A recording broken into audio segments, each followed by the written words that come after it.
"What," the general rumbled, his voice low and dangerous like thunder, "is going on here?" Femi pushed Zara away and fell to his knees, burying his face in the rug. "Sir, it is not what you think. I am innocent, sir. I am innocent." Once upon a time, in a small village where the red dust stained your feet and the roosters woke you up before the sun, lived a young man named Femi. Femi was not just any boy. He was special. He was 22 years old, tall like a palm tree, with smooth brown skin that glowed like polished wood. His eyes were gentle, the kind that made old women in the market smile and give him extra oranges for free. But Femi was not happy. His parents were poor farmers.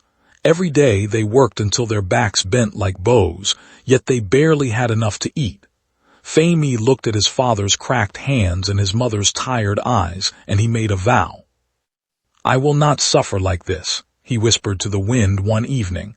"I will go to the city. I will break this chain of poverty."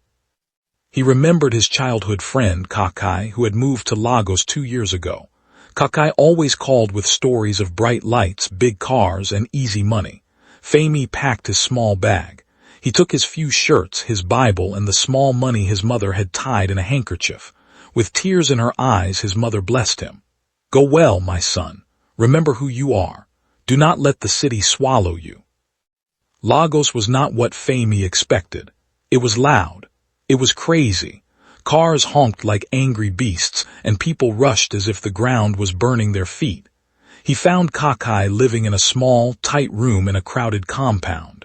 It smelled of stale water and frying oil. "Welcome to Lagos, the jungle," Kakai laughed, slapping Femi on the back. For weeks Femi walked the streets. The sun beat down on his head like a hammer.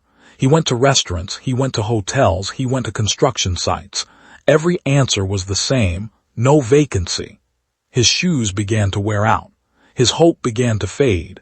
He started to fear that he would have to go back to the village with shame on his face. Then one evening, Kakai came home with news. "Femi," Kakai shouted, "God has buttered your bread. There is a house near my working place, a big mansion. They need a houseboy." Femi's heart jumped. A houseboy. It wasn't the office job he dreamed of, but it was honest work. He sat up on the thin mattress. "Are you sure, Kakai?" "Very sure. The madam is looking for someone urgent. Go there tomorrow early." The next morning, Femi wore his best shirt. It was ironed crisp and neat. He prepared a small CV with his secondary school results. He walked to the address Kakai gave him. When he stood in front of the gate, his mouth opened. This was not a house, it was a castle. The walls were high and painted pure white. The gate was black and gold. He knocked timidly. A small window in the gate slid open. A pair of suspicious eyes stared at him. It was the security guard, a man with a face as hard as stone. "Who are you looking for?" the guard barked. "Good morning, sir," Femi said, bowing slightly out of respect. "I heard there is a vacancy for a houseboy here. I came to apply." The guard opened the gate slowly and stepped out. He looked Femi up and down. He saw the handsome face, the strong shoulders, the clear skin. He frowned. "You?" the guard asked, scratching his head. "How can a fine boy like you be looking for houseboy work? Are you a spy, or are you running from the police?" Femi shook his head quickly. "No, sir. I am just waiting for my university admission. I need money to help my parents. I am hardworking, sir." The guard looked at him for a long time. He saw the honesty in Femi's eyes. Finally, he sighed. "Okay, wait here. Let me call Madam." He was led into the compound. If the outside was beautiful, the inside was heaven. The grass was greener than the one in the village. There were flowers of every color. Parked in front was a car that looked like a spaceship, a white Range Rover Velar. The front door opened and a woman stepped out. Femi stopped breathing for a second. This was Zara. She was dark-skinned, glowing like the night sky. She wore a long, flowing dress that showed she had money. She was about 28 years old, with a shape that could make a man turn his neck until it snapped. She owned a big fabric shop in town, and success was written all over her.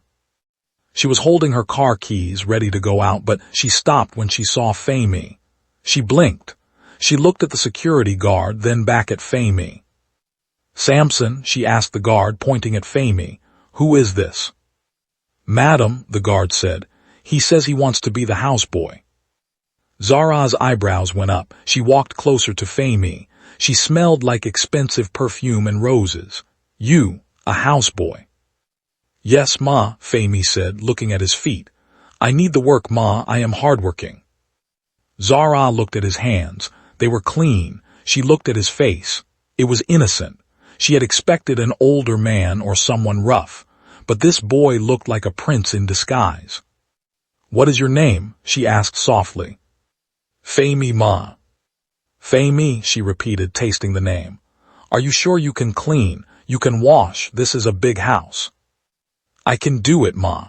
I used to help my mother in the village." Zara thought for a moment.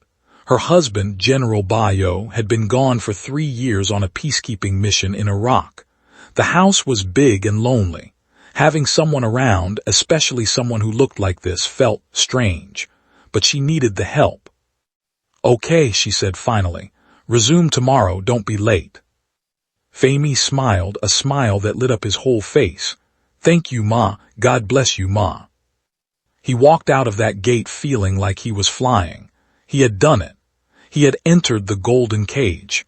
But he did not know that sometimes the most dangerous traps are the ones covered in gold. If you haven't subscribed, why not support my channel by hitting the subscribe button?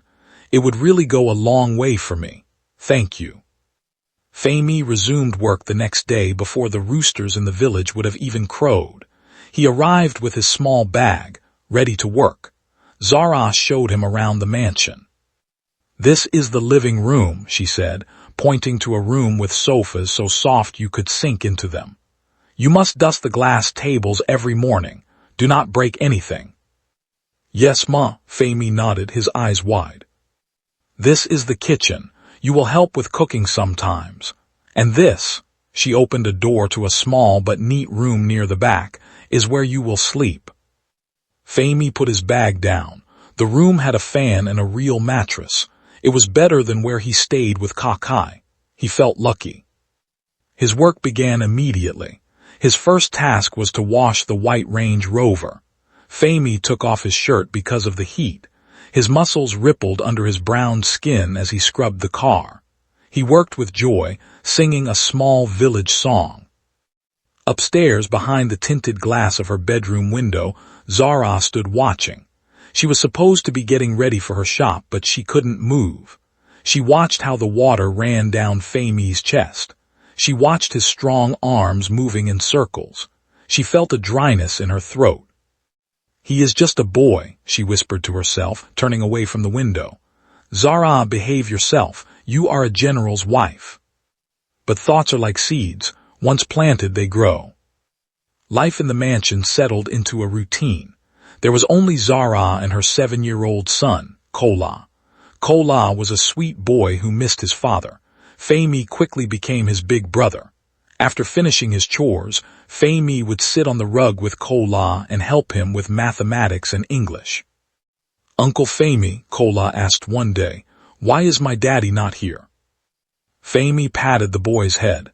"He is a hero, Kola. He is keeping peace in the world. He will come back soon." Zara watched this from the doorway. She saw how gentle Femi was. She saw how he smiled. Her heart, which had been cold and lonely for 3 years, began to warm up. But it wasn't just warmth, it was fire. She started staying home more often. She would say she had a headache just so she could be in the house while he cleaned. One afternoon, Femi was mopping the long corridor. He was sweating. Zara came out of her room holding a shopping bag. "Femi," she called. He straightened up quickly, wiping his hands on his trousers. "Yes, ma." "Come here." He walked to her, keeping his head low. She handed him the bag. "Take this." He opened it. Inside were 2 pairs of expensive jeans, 3 designer shirts, and a pair of white sneakers. Femi gasped. These clothes cost more than his father's farm. "Ma, is this for me?" Yes, Zara said, smiling a smile that didn't reach her eyes. It was a hungry smile. You work very hard. I don't want my houseboy looking ragged. Put them on when you are done. Thank you, Ma, thank you. Femi knelt on the floor. He was genuinely grateful. He thought she was just being a kind mother figure. He did not see the trap setting around his feet. That evening he tried on the clothes. He looked at himself in the mirror. He looked like a rich man's son. He felt proud. He called Kakai. Kakai, Madam bought me designer clothes. She is an angel. Kakai laughed on the other end of the phone. Femi, open your eyes, oh. When a woman starts buying you clothes, she wants to take them off. Be careful. Femi frowned. No, Kakai, she is a married woman, a general's wife. She is just kind. Femi was innocent. He had values. In the village, his father taught him that a good name is better than silver and gold. He believed everyone had a good heart. But the atmosphere in the house was changing. The air was getting thick. Whenever Femi was cleaning the high windows, stretching his body, he could feel eyes burning into his back. When he turned, Zara would quickly look at her phone or pretend to read a magazine. She started calling him for small things. Femi, come open this bottle. Femi, come kill this spider. She wanted him close. She wanted to smell his sweat, his youth. The loneliness of 3 years was driving her mad, and the water to quench her thirst was walking right in front of her, holding a mop stick. The rainy season had started in Lagos. The rain drummed heavily on the roof of the mansion, creating a cozy, isolated world inside. General Bayo called once a week, but the calls were short. How is Kola? Is the house fine? Okay, I have to go. He never asked Zara how she really felt. He was a soldier, a man of duty, not feelings. One evening, the tension in the house snapped like a dry twig. Femi had finished a long day of washing the rugs. He was tired. He went to the general bathroom downstairs to shower because the plumbing in his small room was faulty. He thought everyone was upstairs. He locked the door, but the lock was old and didn't catch properly. He finished bathing and wrapped a white towel around his waist. He was applying body cream to his chest, his skin glistening under the light. Suddenly, the door flung open. Femi jumped back, clutching his towel. It was Zara. She stood at the doorway, frozen. She was wearing a silk nightgown that flowed like water over her curves. She had come to check on the plumbing, she told herself, but now, staring at Femi, she forgot her name. She stared at his broad chest, his flat stomach, the water droplets on his neck. Ma, Femi stammered, his voice shaking. I am sorry, Ma, I thought I locked it. Zara didn't move. She didn't turn away. She just stared, her chest rising and falling quickly. Her eyes traveled over him like she was memorizing a map. Ma, he called again, louder this time. Do you need anything? Zara blinked, coming back to reality. She licked her dry lips. She struggled to find her voice. There is no water in my refrigerator. Go and get another pack of bottled water from the store. Yes, Ma, immediately, Ma. Let me just dress up. She didn't leave immediately. She lingered for 1 second too long, her eyes locking with his. Then she turned and walked away. Femi slumped against the wall, his heart beating like a talking drum. That look. He knew that look. It was the way a hungry lion looks at a goat. He dressed quickly and rushed to do the task. He tried to tell himself it was a mistake, but deep down, fear began to grow. A few days later, Zara came back from her shop earlier than usual. The rain was pouring outside. Femi opened the front door for her, taking her heavy handbag. Welcome, Ma, he said politely. Zara stood close to him, too close. She looked into his eyes. Hug me, she whispered. Femi froze. The thunder clapped outside. Sorry, Ma, I didn't hear you. I said hug me, Femi. I am cold. I had a bad day. Femi's hands trembled. This was his boss, his master's wife. Ma, I am dirty. I have been cooking. I don't care, she said, stepping closer. Femi slowly, awkwardly opened his arms. She stepped into them and wrapped her arms tight around his waist. She pressed her head against his chest. He stood stiff as a board, hands hovering in the air, terrified to touch her. He prayed the general wouldn't walk in. He prayed Kola wouldn't come downstairs. She pulled away after a minute, looking at him with sad, desperate eyes. Then she walked upstairs without a word. The final straw came the next morning. Kola had gone to school. The house was silent. Femi was in his room folding his clothes. Zara walked in. She didn't knock. She sat on his small bed. "Ma," Femi stood up quickly. "Do you need me to clean upstairs?" She patted the space beside her on the bed. "Sit down, Femi." "I will stand, Ma." "I said sit." Her voice was sharp. Femi sat at the very edge, ready to run. Zara's voice softened. Tears began to gather in her eyes. "Do you know how hard it is, Femi, to be a woman, to be young and beautiful but sleep alone every night for 3 years?" Femi looked at the floor. "The general is a good man, Ma. He is working." "He is married to the army, not to me," she cried. She reached out and touched Femi's hand. Her hand was hot. "I have needs, Femi. I am burning, and you are here. You are young. You are strong." "Ma, please," Femi tried to pull his hand away. "This is a sin. It is not right." "Who will know?" she whispered, leaning closer. "It will be our secret. I will give you anything. Money, more clothes. I can even pay for your university. Just help me." Femi stood up abruptly, backing away to the wall. His heart was pounding with fear, but his spirit was strong.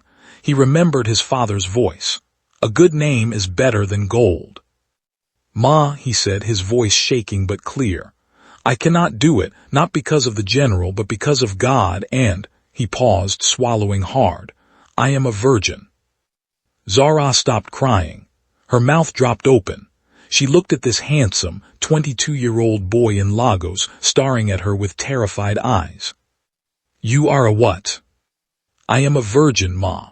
I promised myself I would wait until I marry." Zara started to laugh. It was a strange, confused laugh. "A virgin in this Lagos? You are lying." "I am not lying, Ma." She looked at him with new eyes. Before, she just wanted his body. Now she wanted his purity. He was a rare fruit, untouched.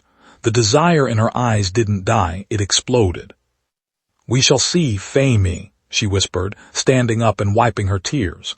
"We shall see how long you can say no." After the confession, the house became a battlefield, but it was a silent war. Zara did not give up. In fact, knowing Femi was a virgin made her obsessed. She wanted to be the one to teach him. She wanted to be the one to break him. The pressure became intense. It was everywhere. In the kitchen, while Femi was cutting vegetables, she would come in wearing shorts that were too short. She would bend over unnecessarily to pick things up, making sure he saw everything. Femi would slice the onions faster, tears running down his face, trying to look only at the knife. In the parlor, she would call him to fix the TV remote. When he leaned over, she would run her hand down his back. "You are so tense, Femi," she would purr. "Relax." Femi lived in constant fear. He started locking his door with a heavy chair at night. He stopped eating well. He lost weight. His dream of Lagos was turning into a nightmare. One afternoon, the harassment turned physical. Femi was ironing clothes in the laundry room. Zara entered and locked the door behind her. "Ma," Femi put the iron down. "I am tired of asking, Femi," she said, walking toward him. Her eyes were dark. "I am your boss. You do what I say." She reached out and grabbed his shirt. "Take it off." "No, Ma." "Take it off." She pulled hard. Buttons popped and rolled on the floor. Femi didn't think. He reacted. He pulled back so hard that the shirt slipped off his body and stayed in her hands. He stood there, bare-chested, panting. He saw the hunger in her face turn to anger. He turned and unlocked the door, running out of the laundry room half-naked, rushing to his room to lock himself in. He sat on the floor, shaking. He felt dirty. He felt trapped. From that day, Zara changed. The sweet madam was gone. A wicked witch took her place. If there was a speck of dust on the table, she would scream, "Is this how you clean? You are useless, village boy." She stopped buying food for the house. She told him to figure out what he would eat. She made him wash the heavy curtains by hand, even though there was a washing machine. She wanted to break his spirit. She wanted him to come begging. Femi called Kakai that night, whispering into the phone. "Kakai, I cannot do this anymore. She is wicked. She wants to sleep with me by force." "Femi, are you mad?" Kakai shouted. "Do you know how many boys in Lagos are looking for a sugar mummy? This is your jackpot. Just do it. She will give you money. She will give you connections. Why are you suffering yourself for this virgin thing? God will understand." "It is not about money, Kakai. It is about my soul. I cannot look the general in the eye. I cannot look my father in the eye." "Your father is poor in the village," Kakai argued. "If you come back broke, will he be happy? Be wise, guy. Take the opportunity." Femi hung up. He felt alone. His friend didn't understand. His boss was his enemy. The only person he had was himself and his God. He looked at his Bible on the table. He opened it to the story of Joseph. Joseph ran from Potiphar's wife. Joseph went to prison for it. "I am ready to suffer," Femi whispered, tears falling on the pages. "But I will not sell my body." He decided he would resign at the end of the month once he got his salary. He would leave this golden cage. But destiny has a way of moving faster than plans. The end of the month was 2 days away.